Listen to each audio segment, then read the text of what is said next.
আমার আজকের লাইনটা আমাদের দেশের বেকার পোলাপানদের জন্য। 6 থেকে 7 বছর বয়সে পড়াশোনা শুরু করবা, 25 থেকে 26 বছর বয়সে তা শেষ করবা।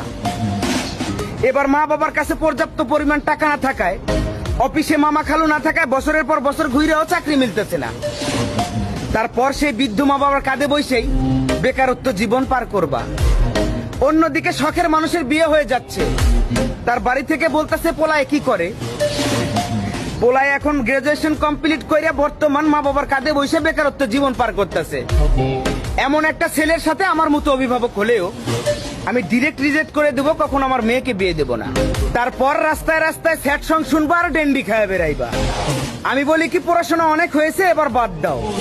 আজকেই পাসপোর্ট অফিসে যাওয়ার একটা পাসপোর্ট বানাও।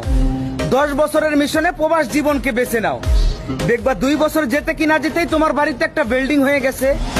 10 বছরের মিশন শেষ করতে ব্যাংকে মোটা অঙ্কের টাকাও হয়ে গেছে।